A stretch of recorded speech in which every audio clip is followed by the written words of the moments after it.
Muy buenas tardes, ¿qué tal? Bienvenidos de nuevo a esta sección Curiosidades de la Historia.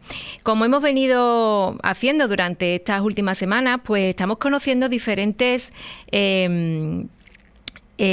momentos de la historia, ya sea de Roma, ya sea de la Edad Media, de Egipto, y hoy nos ha tocado pararnos en Al-Ándalus, en lo que fue Al-Ándalus, aquí en España.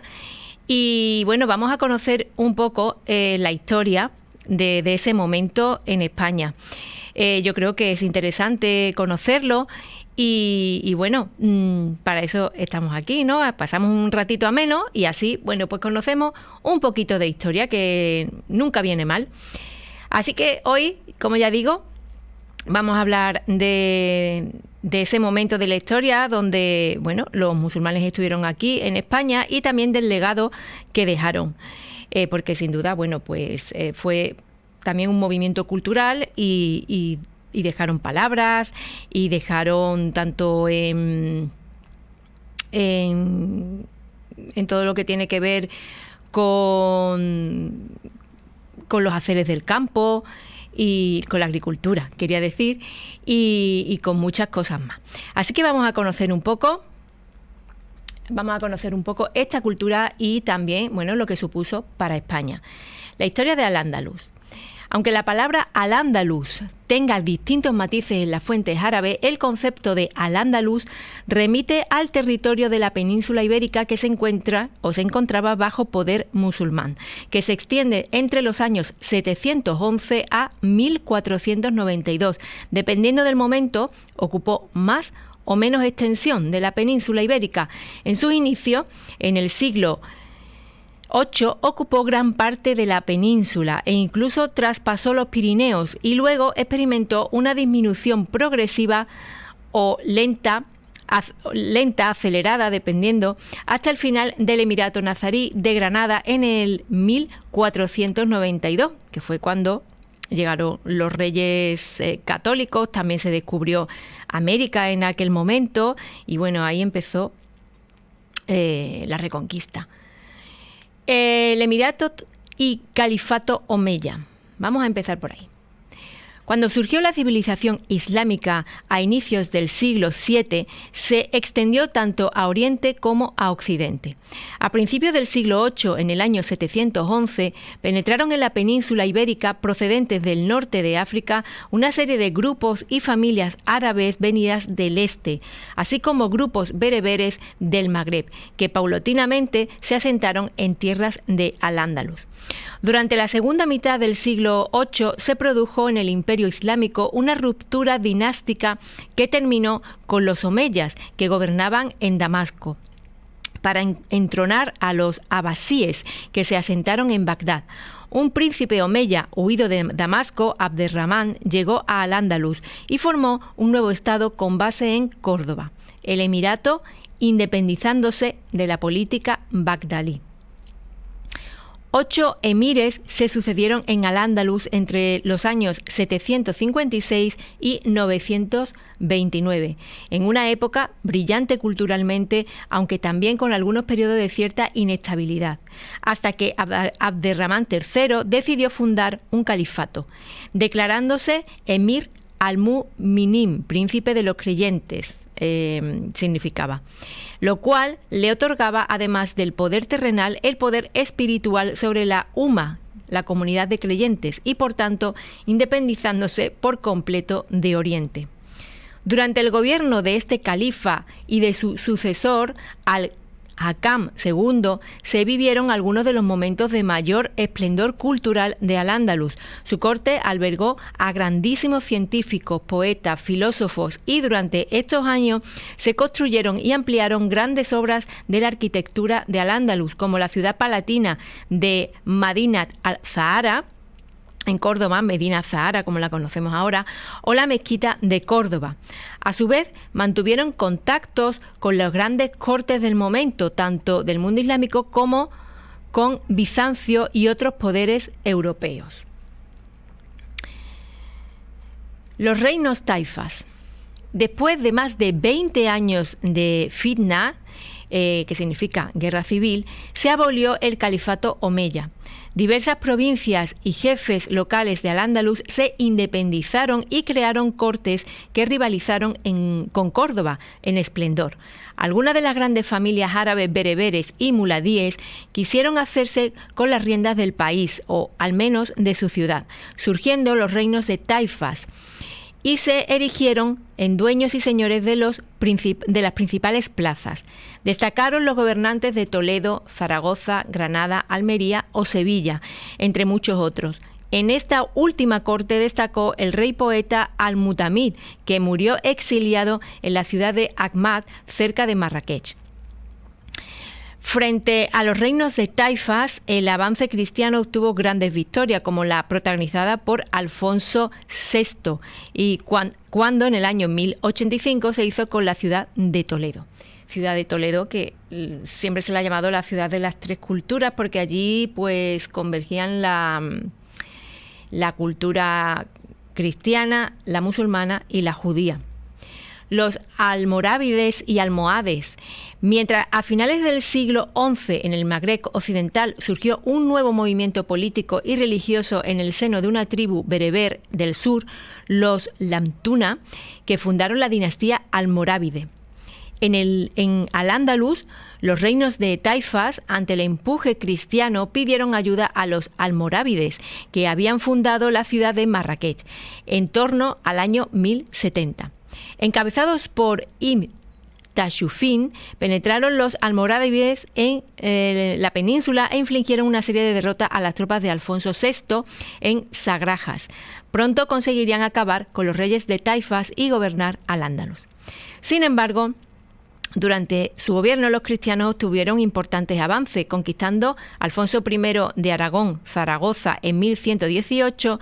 Al mismo tiempo, los almorávides vivieron amenazada su propia supremacía por un nuevo movimiento religioso surgido en el Magreb, los almohades.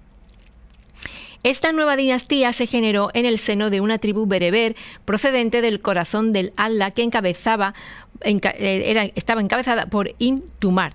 Pronto se organizó para derrocar a sus predecesores.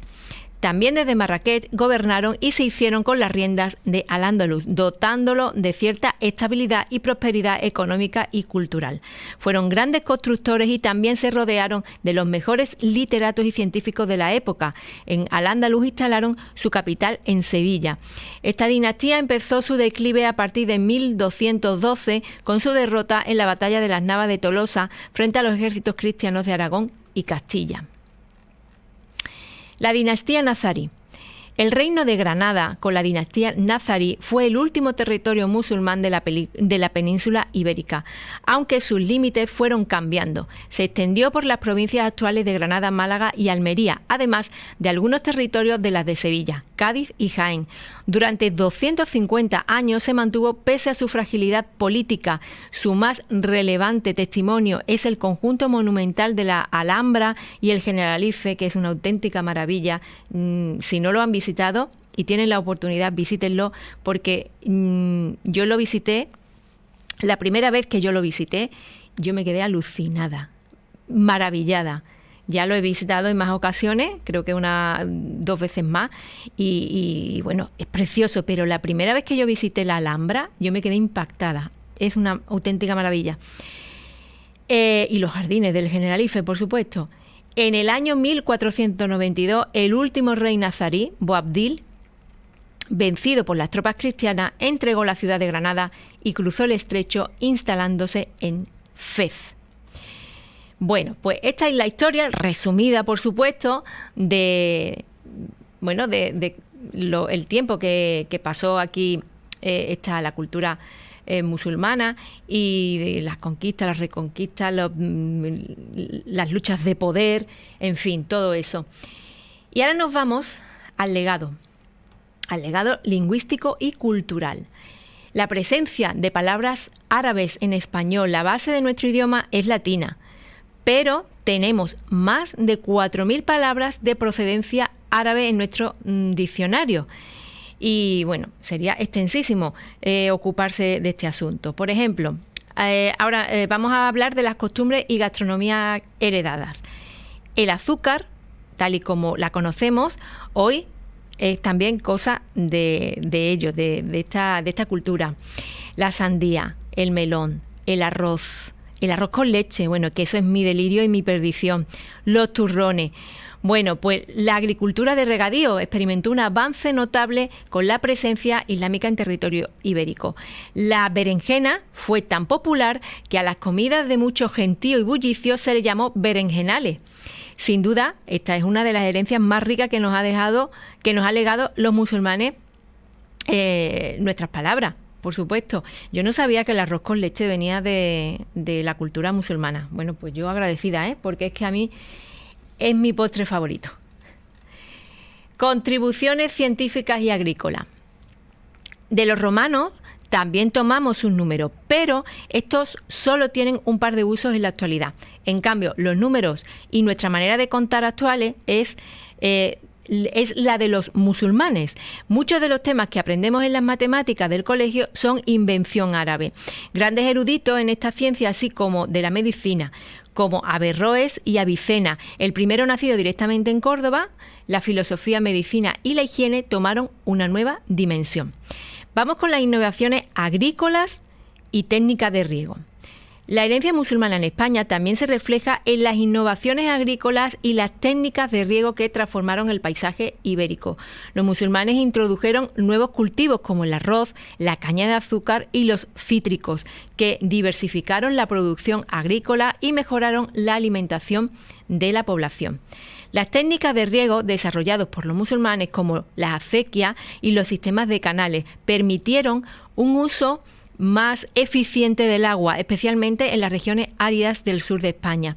Estos métodos no solo mejoraron la agricultura, sino que también influyeron en el diseño de jardines y espacios verdes como paisajes que combinaban funcionalidad y belleza. Vamos con el arte, la música y el urbanismo, la importancia del arte islámico aquí en España. Los mismos, el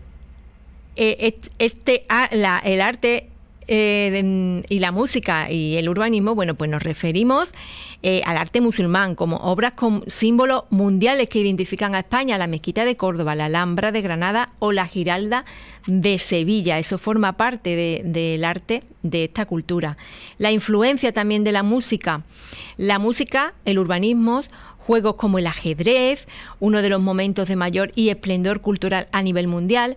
Al-Ándalus fue y es tanto para España que